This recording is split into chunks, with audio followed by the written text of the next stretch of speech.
함께 말씀 보겠습니다. 히브리서 4장 12절 말씀입니다.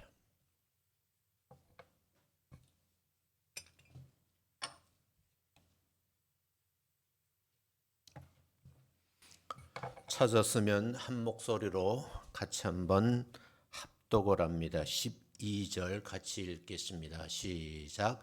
하나님의 말씀은 살아있고 활력이 있어 좌우의 날선 어떤 검보다도 예리하며 혼과 및 관절과 골수를 찔러 쪼개기까지 하며 또 마음의 생각과 뜻을 판단하나니. 아멘. 옆 사람하고 인사하겠습니다. 만나 뵙게 돼서 반갑습니다. 한 해를 이렇게 마무리하게 돼서 고맙죠. 제 옆에 앉아 주셔서 고맙습니다. 인사합니다.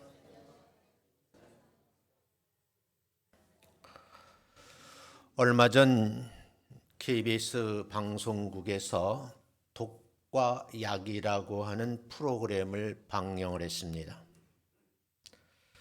방송을 시청하면서 저는 개인적으로 깨달음을 얻었습니다. 우리 주변에서는 어디인지는 모르지만 내게로 다가오는 아주 가까이 맹독이 있다는 겁니다. 주변 가까이 살고 있는 생명체에 기생을 한다는 거죠. 근데 장편으로 방송이 되는데 시선을 바뀔 수 없을 정도로 제가 아주 몰입해서 이 프로그램을 시청했습니다. 그런데 이 맹독이 사람에게는 치명적이죠. 그럼에도 불구하고 전문 지식이 있는 사람들, 그것을 다루는 기술자들에 의해서 그 맹독이 약이 된다는 사실이 기회가 있으면 녹화되어 있으니까 여러분 다시 한번 시청해 보시면 도움이 될 것 같아요. 왜 이런 깨달음을 얻었느냐? 목회 현장에서 말씀을 다루는 이 목회자의 역할이 굉장히 중요하다는 거예요. 우리는 아직까지 맹독을 약으로 만드는 기술이 없어요. 그런데 우리 주변에는 전문 지식을 가지고 있는 학자들에 의해서 그것을 다루는 전문적인 그런 기술을 가지고 있는 사람들에 의해서 이게 사람에게 도움이 되는 약으로 변신을 한다는 거예요. 그러면서 원로이지만 목회자의 역할이 교회 안에서 얼마나 중요한가 하는 깨달음을 얻게 되었다는 거죠. 하나님의 말씀을 가지고 강단에 서는 주의 종들이 이전에 이 말씀을 전문적으로 다루어서 치료자 입장에서 다루어야 되고 치유자 편에서 다듬고 잘 적용하는 방법을 알려주는 것도 참 저에게는 소중한 깨달음이었습니다. 그 프로그램 내용 중에서 아주 귀한 예가 소개되어 있었습니다. 미국의 한 여성이 등장합니다. 오랜 시간 원인을 알 수 없는 병으로 고통스러운 삶을 사시던 분인데 저 병은 유명하다는 병원은 다 찾아다녔지만 병이 낫지를 않는 겁니다. 차도가 없으니까 삶의 의욕이 사라지고 그리고 그 통증은 본인이 감당하기가 힘든 거죠. 그런데 그 치료에 사용된 독이 벌이 가지고 있는 독이에요. 우리가 말하는 가공한 걸 봉독이라고 그러거든요. 분명히 독이라고 하면 본능적으로 피해야 되고 위험한 것이라는 것을 인지하고 있기 때문에 절대 가까이에서는 안 될 것이라고 생각을 했는데 그 독을 전문적 지식을 가진 자와 그 독을 다루는 현장에 있는 기술자들에 의해서 맹독이 약으로 변신하는 거죠. 그 변신은 이 여인의 몸을 회복시키는 약으로 쓰임받게 되었다는 거죠. 또 하나 인상 깊게 본 것은 가장 강력한 맹독 가운데 보툴리눔이라는 독소가 있다고 그래요. 이게 뭔가 하고 자세히 들어보니까 이 독소는 특별한 곳에 기생하는 것이 아니라 공기가 차단된 평범한 환경이면 그 어디든지 이 맹독이 있다는 거예요. 아주 소량만으로도 생명을 위협할 수 있는 무서운 독이라는 겁니다. 그런데 이 독이 정밀하게 정제가 되어 약으로 변신을 하게 되면 근육경련으로 고통받는 사람들에게 도움이 되고 몸이 굳어가는 환자들의 삶의 질을 회복시키는 치료제가 된다는 사실을 강조를 하더라고요. 어쩌면 여러분들이 미용으로 쓰이는 보톡스 그 원료이기도 합니다. 근데 그 방송에서 나레이션 하는 분이 아마 작가의 의도함이 있겠죠. 독과 약은 전혀 다른 물질이 아니라 같은 자리에서 같은 목적으로 맹독을 가지고 있는 그런 존재로 기생을 한다는 거예요. 이 이야기를 들으면서 제 마음에 이런 생각이 들었어요. 우리 인생의 삶에도 지니고 살 수밖에 없는 맹독이 내가 살고 있는 환경에 펼쳐져 있다는 거죠. 어쩌면 올 한 해를 지나면서 말 한마디에 깊은 상처가 됐어요. 나는 그 말이 독인 줄 모르는데 듣는 사람에겐 독이 된 거예요. 사람들에게 배신을 당했어요. 그 아픔이 얼마나 큰지 마음의 독소로 자리매김하는 거죠. 그런가 하면 이유를 찾을 수가 없어요. 이해할 수 없는 고난을 당하시는 분도 계십니다.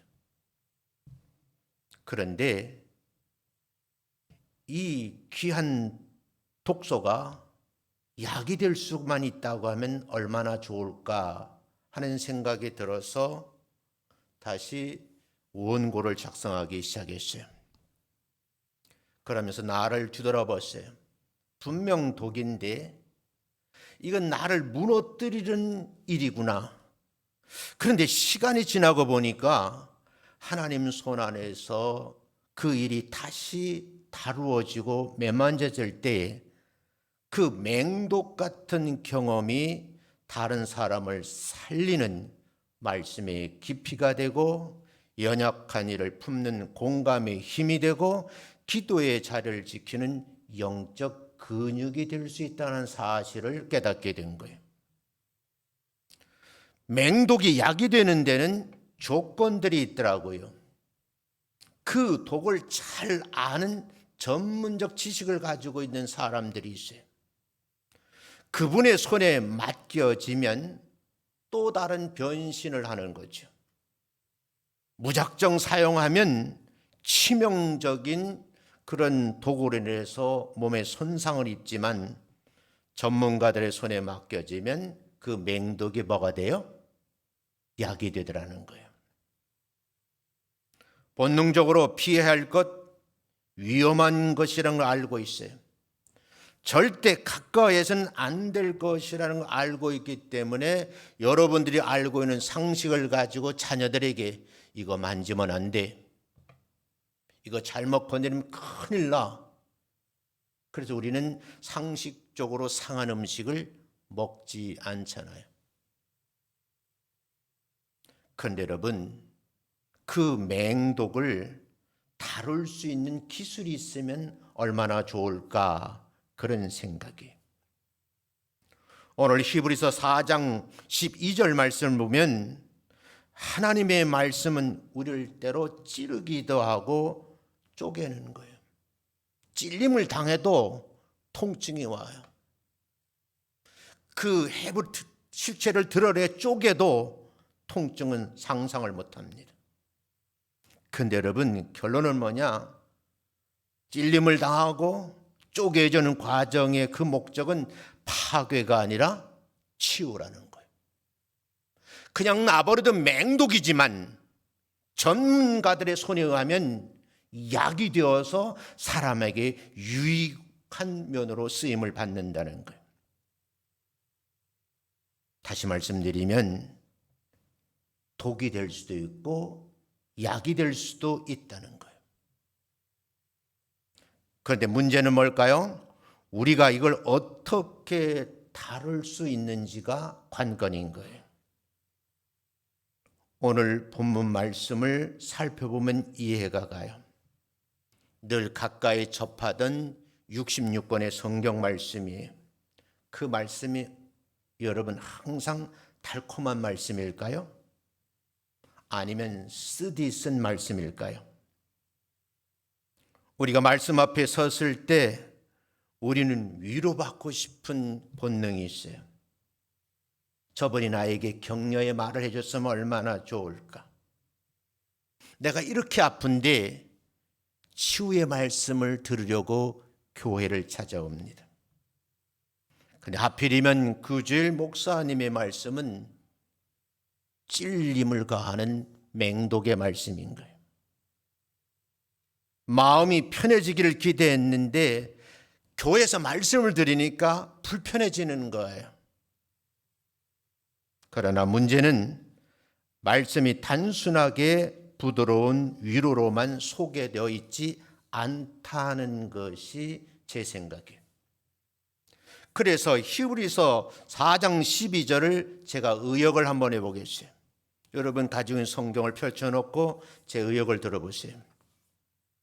하나님의 말씀은 죽은 글자가 아니라 살아 숨쉬는 능력의 말씀이. 그 말씀은 어떤 칼날보다 어때요? 예리하다는 표현을 썼어요.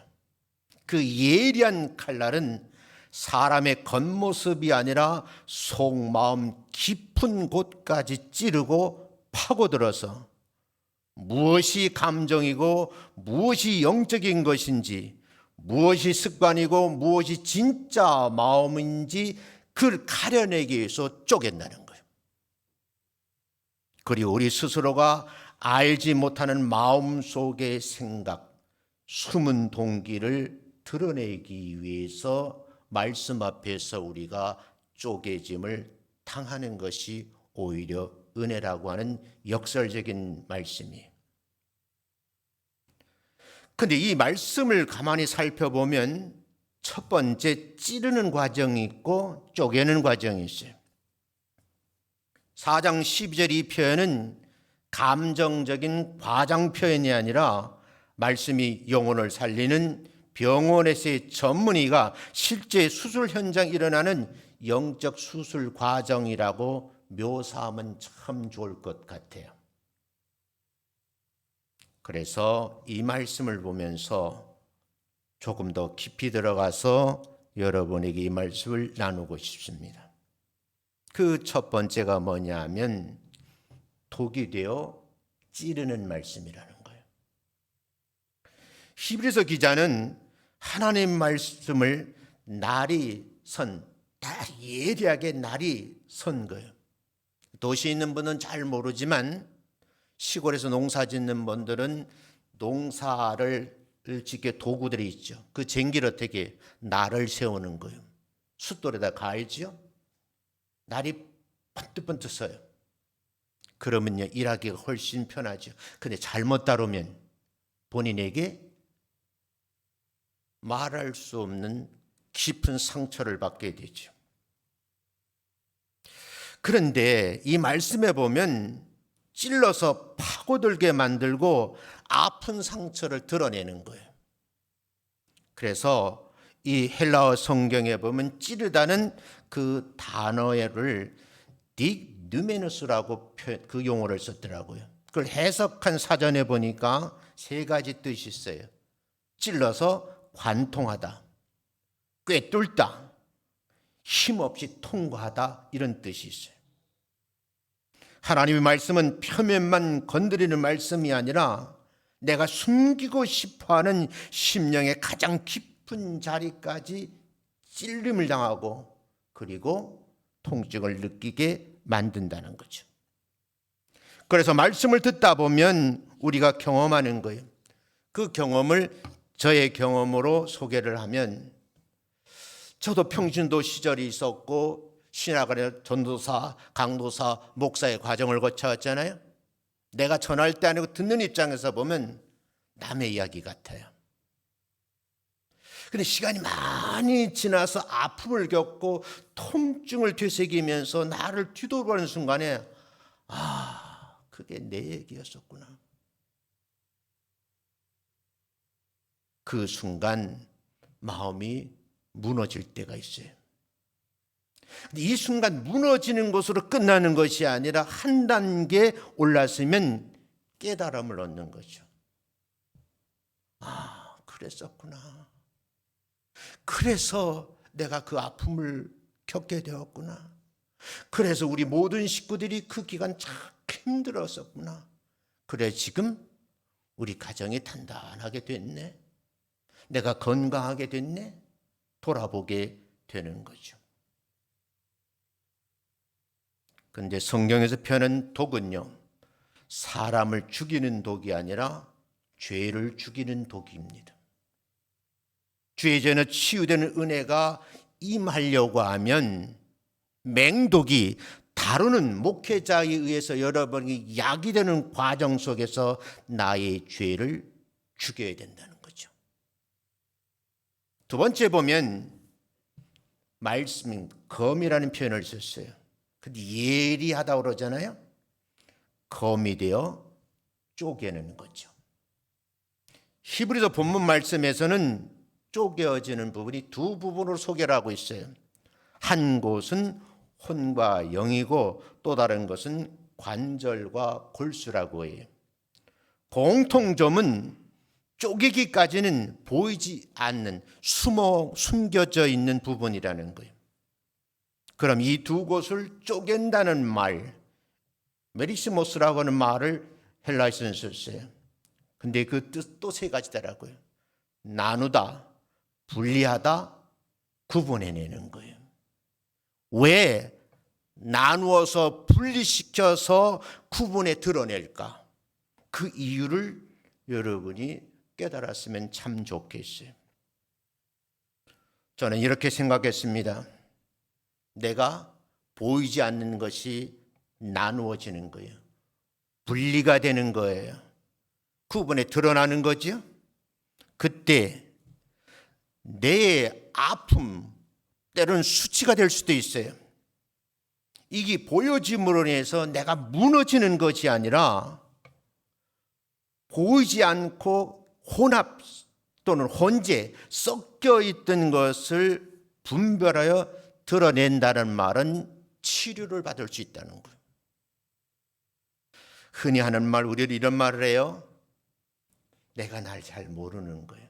지금도 철학자들의 숙제입니다. 그 유명한 그 대중가요 가사가 있잖아요. 내가 날 모르는데 그 다음 뭐예요? 네가 난들 알겠냐 그러죠. 나를 안다는 것이 굉장히 어려운 난제예요. 근데 하나님은 찌르기 시도하지만 쪼개어서 그 부분을 나누어 구분해 드러내시는 거예요. 우리가 보이지 않는 부분, 이걸 마음이라고 그러잖아요. 또 다르면 정신세계라고 그래요. 예를 들면 믿음과 불신이 섞여 있어요. 참 믿음 좋은 것 같은데 그 믿음만큼이나 불신이 혼재해 섞여서 덮여 있는 거예요. 교회에서 헌신을 많이 하는 분들이 있어요. 근데 헌신함의 그 한 면도 있지만 인정받고 싶은 욕구가 섞여서 혼재해 있고 덮여 있는 거예요. 우리는 순종이란 말을 참 좋아하잖아요. 근데 그 순종과 계산이 섞여 있는 거죠. 혼재 있는 거예요. 덮여 있는 거예요. 내가 의롭게 살아야지, 이 의로움과 자기의가 섞여 있는 거예요. 그래서 모든 사람들은 나도 모르게 자기 자랑을 잘하는 거예요. 물론 PR 시대라 그러니까 그렇게 성공하는 사람은 있지만 신앙적인 측면, 영적인 측면에서 보면 이 내용을 어떻게 해서 쪼개어서 나누어서 분리 구분해서 드러내 놓으면 실체를 알 수 있다는 거예요. 문제는 덮여 있어서 섞여 있는 자체를 스스로 잘 구분하지 못하고 분별하지 못한데 괜찮아. 이 정도면 다행이야. 인생 그렇게 살아가는 거지 하고 우리 세상 말로 뭉뚱거리는 거예요. 그러나 하나님의 말씀은 오늘 본문에서는 그 섞여 있는 혼재한 상태를 그냥 두지 않으신다는 거예요. 이 히브리서 4장 12절 말씀은 어마어마한 내용이 담겨져 있는, 한 절에 몇 시간을 설교해도 모자랄 내용이 담겨져 있어요. 그러면 그냥 놔버려 두지 않고 어떻게 하신다는 말인가? 말씀 우리에게 질문을 던집니다. 내 믿음이 진실하냐고 물어요. 내가 지금 선택한 동기가 순수하니? 아니면 불순한 의도가 있니? 네가 지금 하고 있는 일이 그 일이 하나님을 위한 것이니 아니면 너를 위해서, 너를 나타나기 위해서 그 자리에 있는 것은 아니니? 하고 질문을 던지는 거예요. 이 질문 앞에 답을 찾으려면 내가 하나님 말씀 앞에서 쪼개어져서 구분되어서 드러내는 과정이 있어야 나도 알 수 있고 상대방도 알 수 있다는 거예요. 그래서 본문에서는 이 쪼개지는 과정을 두 부분으로 소개를 하는데 그 첫 번째가 혼과 영을 쪼개는 말씀으로 되어 있어요. 한번 집에 가 다시 깊이 읽어보세요. 내가 원고를 좀 오탄에 좀 올려놨으니까. 그럼 혼은 뭐냐? 이건 신학에서만 조직적인 이분설, 삼무설로 보면 안 돼요. 혼은 감정, 기분, 상처, 인간에 반응하는 영역이에요. 영은 뭐냐? 하나님의 관계, 말씀의 중심을 말하는, 이게 혼재되어 있는 거예요. 이걸 분리하라는 거예요. 그 말씀은 이 두 부분을 구분해 드러내서 어떻게 하라는 거예요?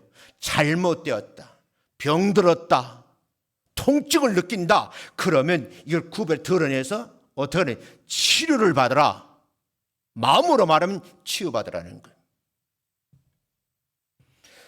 감정이 상했다고 해서 믿음이 무너진 것은 아니라는 사실을 알게 되면요, 그 사람은 정말 신앙에 깊이가 있는 분이에요. 중요한 것은 깨달음 뭐냐 하면 그때 여러분 저는 내가 그 감정의 주인이 되도록 허락하시면 안 된다는 거예요. 영은 우리의 보이지 않는 곳에서 다시 제자리를 잡게 하는 의도가 있는 거예요. 이 부분만 따로 떼어서 한 3시간 정도 하면 좋겠어요. 두 번째, 어디를 쪼개느냐? 관절과 골수를 쪼갠다 그래요. 관절은 겉으로 드러난 행위예요. 우리가 행동을 하잖아요. 근데 골수는 그 행동을 만들어낸 근원이에요. 나의 의지와 관계없이 행동하면은 다른 사람들에게 피해가 되거든요. 맹독을 그냥 두면 다른 치명적인 거예요. 그런데 여러분, 그 근원을 알면 전문가들에 의해서 어떻게 해요? 맹독이 뭘로 변해요? 약이 되는 거예요. 주일날 교회에 와서 말씀을 들으면서 내 속 안에 있는 그 맹독을 드러내놓고 치유받는다면 그 예배자의 성공자입니다. 우리의 행동을 만들어내는 근원을 쪼개라는 거죠. 드러내라는 거예요. 왜요? 구분해야 되니까. 그래야 치료받을 수 있으니까. 교회를 우리는 말하래요? 병원이라 그러잖아요. 영적 수술대에 올려져 있는 여러분과 제가 전하는 자와 듣는 자 함께 치유를 받는 거예요. 영과 혼이, 관절과 골수가 여러분 함께 보셔야 되는 거예요.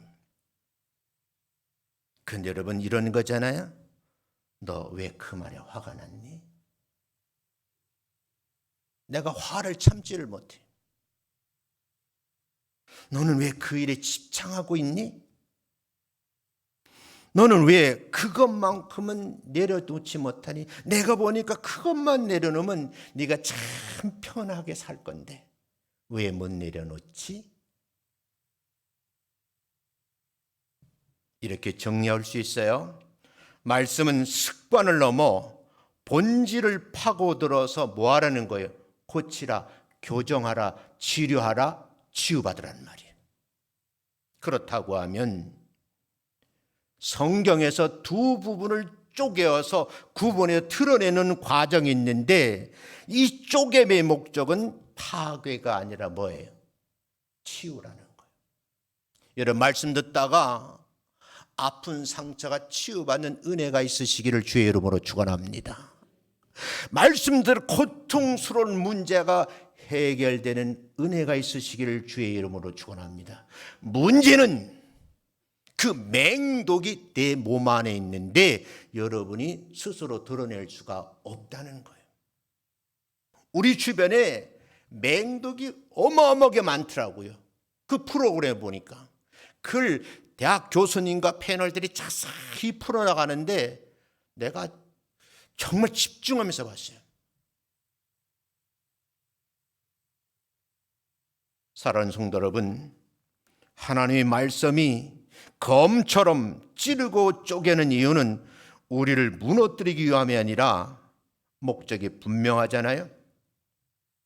죄를 드러내서 회개하게 만드는 거예요. 거짓된 자아를 벗겨버리고 참된 생명으로 이끌어가기 위해서 하나님이 하시는 작업이에요. 말씀은 정죄의 칼날이 아니라 예리하지만 그 칼날을 뭐 하는 거예요? 수술하는 거예요. 제 주변에 있는 분이 암이 걸렸다고 그래요.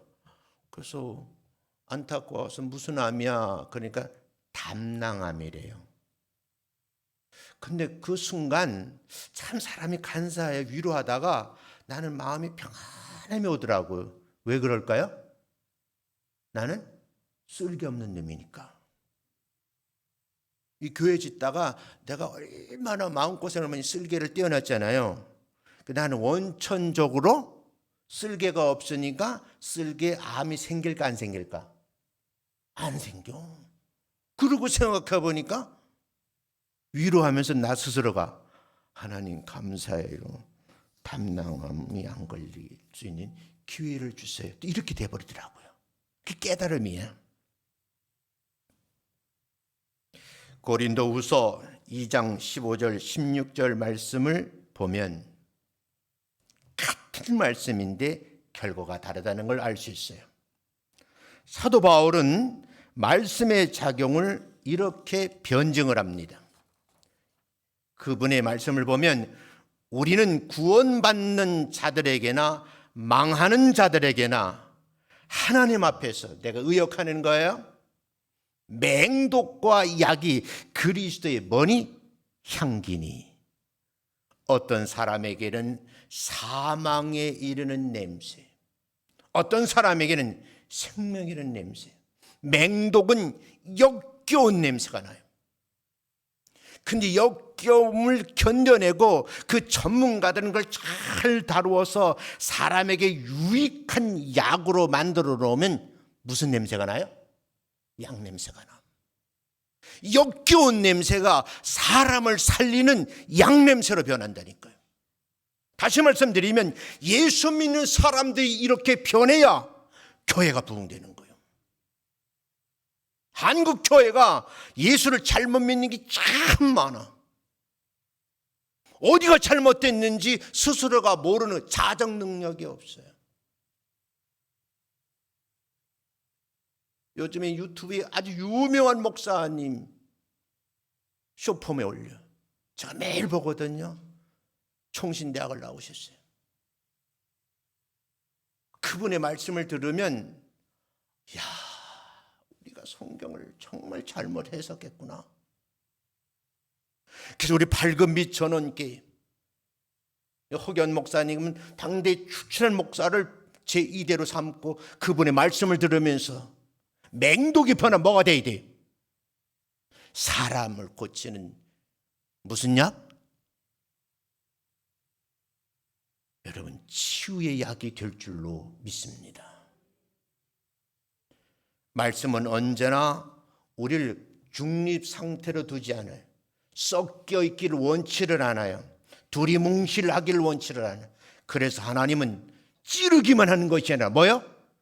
쪼개시는 거예요. 뭘 영과 혼을 쪼개고 관절과 뭐요? 골수를 쪼개는 거예요. 성경의 예를 들어볼까요?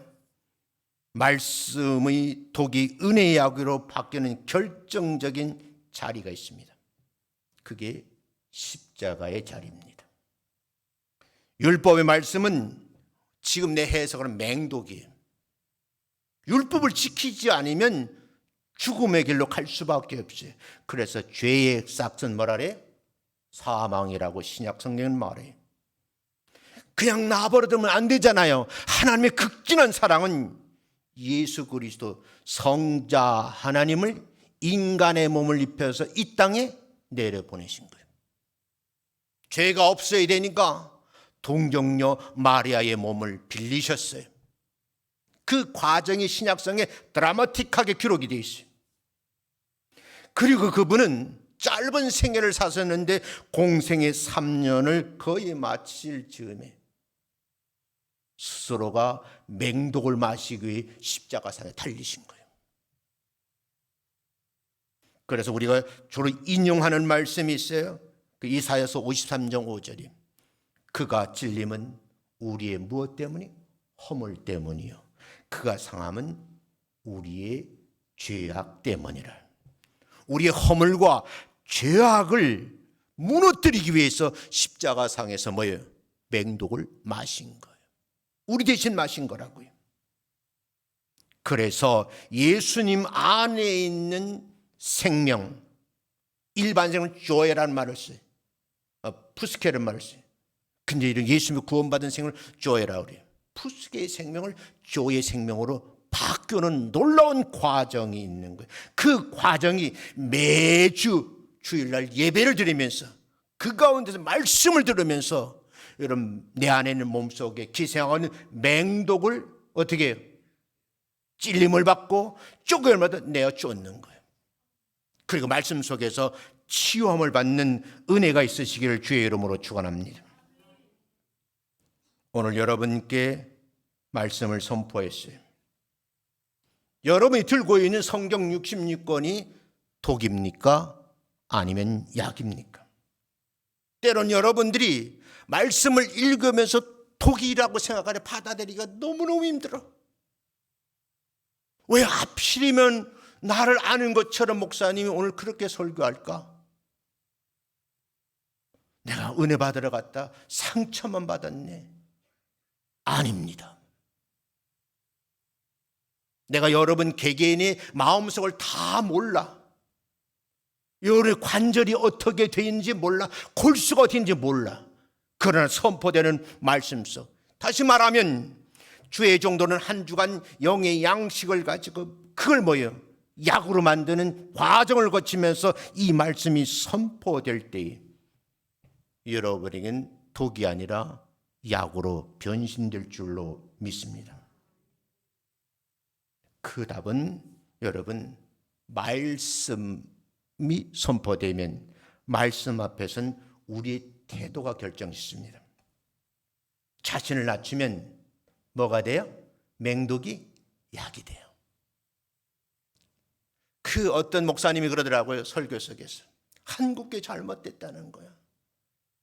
그 장로교 목사인데 장로교를 신랄하게 비판하더라고요.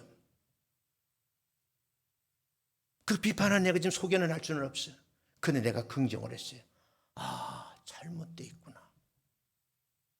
목회자의 깨달음은 성도를 어떻게 해요? 바른 길을 가게 만드는 거예요. 만약에 자신을 낮추지 않고 내가 그걸 지키려고 하면 그게 뭐예요? 독이 되는 거예요. 독과 약은 양면이에요. 뒤집으면 약이고 뒤집으면 독이에요. 내가 어떤 자세를 취하고 받아들이냐가 굉장히 중요하다. 그래서 말씀을 받는 태도가 굉장히 중요한 거예요. 말씀을 듣고 찔림을 당하고 쪼갰을 당할 때 내가 잘못했구나 하고 회개하면 생명의 길로, 불신하면 지옥의 길로 가 심판받는 거예요. 이거는요 정답이에요. 오늘도 하나님은 강력한 말씀인 맹독으로 우리 인생을 처방하시는 줄로 믿습니다. 그렇다고 하면 새해가 밝아오잖아요. 이 말씀을 정말 잘 정제해서 여러분 영혼이 필요한 말씀으로 내년 한 해를 이끌어갈 담임 목사님을 위해서 기도해 주는 특별한 마지막 기간이 되시기를 주의 이름으로 축원합니다. 그 말씀이 나의 심장 폐부를 찌르고 쪼갤 때에 여러분은 기도할 수 있는 은혜가 있으시기를 주의 이름으로 축원합니다. 그 말씀이 나를 찌르고 쪼개질 때 시험을 받을 수 있다는 믿음을 가지고 기도하셔야 돼요. 하나님, 오늘 들려지는 말씀이 저를 죽이는 독이 아니라 저를 살리는 약이 된 줄로 믿습니다. 하나님, 맹독을 다룰 수 있는 경지에 이르도록 나를 사용해달라고 여러분 역할론을 위해서 기도하셔야 돼요. 목사를 상처받는 사람도 많지만 평신도 지도자를 통해서 상처받는 사람도 굉장히 많아요. 한목의 목사님 때나 그 교회 안 가. 그걸 설교라고 해? 아, 그게 장로님, 난 그 교회 가기 싫어. 권사님 때문에. 그런 사람 있어 없어? 말 안 하는 분이 있는 거예요. 구체적으로 숫자까지 기억나죠? 이렇게 정리할게요. 66권 생명의 말씀은 언제나 우리를 해치기 위해서 다가오는 것이 아니에요. 뭐 하려고? 살리시려고. 맹독에 오염이 돼 있어요. 그런데 그 프로그램, 약과 독이란, 독과 약이라는 프로그램 마지막에 이런 말을 하더라고요. 그 뱀에 물린 사람에게 그 독을 어떻게 해요? 없애야 되잖아요. 근데 그 독사에서 독을 채취해서 해독제를 만든다 그러더라고요. 그러니까 문제는 말씀 66권 안에 있는 거예요. 그래서 여러분들이 2026년도 다가오면 담임 목사님을 중심으로 해서 이 말씀이 선포될 때마다 내 안엔 독소를 제거하고 맹독을 물진 말씀이 선포될 때마다 아멘으로 받아 드셔서 영적인 파수꾼의 사명을 잘 감당하시는 여러분 되시기를 주의 이름으로 축원합니다.